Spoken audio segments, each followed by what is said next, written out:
कमाल की बात है ना। इंडिया का सबसे बड़ा स्टार और सबसे ज्यादा ट्रोल होने वाला एक्टर दोनों एक ही इंसान है। सबसे बड़ा बॉक्स ऑफिस और सबसे बड़ा डिजास्टर दोनों उसी के नाम है। प्रभास नाम तो सुना ही होगा। उनका करियर बिल्कुल अनप्रेडिक्टेबल है। बाहुबली से पैन इंडिया सुपरस्टार बने, फिर आदि पुरुष ने सब कुछ तहस नहस कर दिया, फिर आई सलार जिसने थिएटर एक्सपीरियंस का मतलब ही बदल दिया, और अब 2898 एडी ने महाभारत को नए जमाने में रिक्रिएट कर दिया। अब सब कुछ सही चल रहा था। संदीप रेड्डी वांगा की स्प्रिट का इंतजार हो रहा था। एक बड़े कोरियन एक्टर के साथ फेस ऑफ की प्लानिंग हो रही थी, और इसी बीच अचानक एक ऐसा पोस्टर आया जिसने फिर से प्रभास के फिल्म सिलेक्शन पर सवाल खड़े कर दिए। पब्लिक बंट गई, लोग फालतू में बहस कर रहे हैं, गुस्सा प्रभास पर निकल रहा है, जबकि गलती करने वाला पीछे छुपकर मजे ले रहा है। कनप्पसामी फिल्म का हाइप जबरदस्त तरीके से बनाया जा रहा था, लेकिन आज समझ आया कि यह बन भी सकती है या नहीं, क्योंकि फिल्म इंडस्ट्री में सच कितना भी दबा लो, बाहर आ ही जाता है। आदि पुरुष का अनाउंसमेंट 2000 करोड़ की गारंटी जैसा था।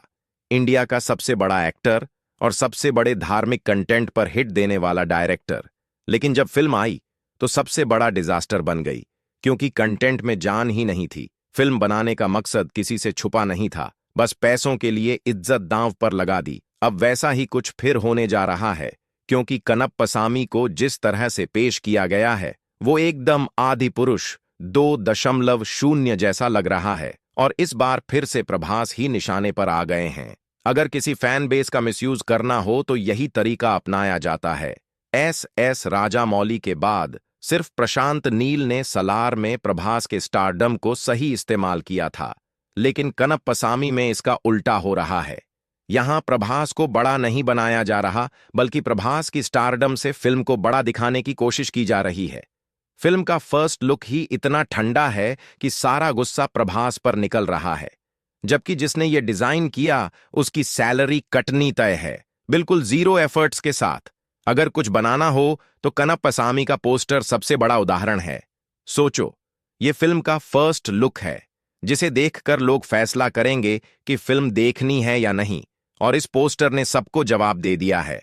फैन मेड पोस्टर्स इससे कई गुना बेहतर हैं।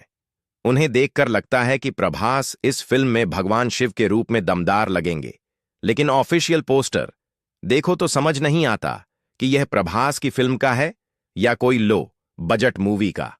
अब इस पोस्टर की वजह से प्रभास को टारगेट करने वालों को सिर्फ हेटर्स कहा जा सकता है, क्योंकि ये उनकी चॉइस नहीं है। पहले एक्टिंग देखो, फिर जज करो। साफ समझ आता है कि प्रभास को अब किसी ऐसे इंसान की जरूरत है जो उन्हें सही फिल्म सिलेक्शन में मदद करे, क्योंकि यह सब उनके स्टारडम को सूट नहीं करता। शर्म आनी चाहिए उन लोगों को जो फिल्म बेचने के लिए एक्टर के करियर को रिस्क पर डाल रहे हैं। एक धार्मिक फिल्म को सिर्फ बिजनेस बनाने के लिए कंटेंट की कुर्बानी दी जा रही है। अगर कंटेंट अच्छा हो तो कोई भी फिल्म हिट हो सकती है। कांतारा सिर्फ 15 करोड़ में 400 करोड़ का बिजनेस कर गई, हनुमान सिर्फ 40 करोड़ में 300 करोड़, और कार्तिकेय 2 सिर्फ 15 करोड़ में 120 करोड़। इन तीनों फिल्मों में कोई बड़ा स्टार नहीं था, लेकिन फिर भी सुपरहिट रहीं। अब सवाल उठता है कि कनप्पसामी जैसे बड़े प्रोजेक्ट में इतनी बड़ी गलती क्यों की जा रही है।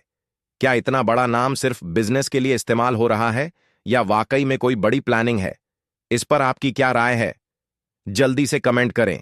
Take care, bye bye.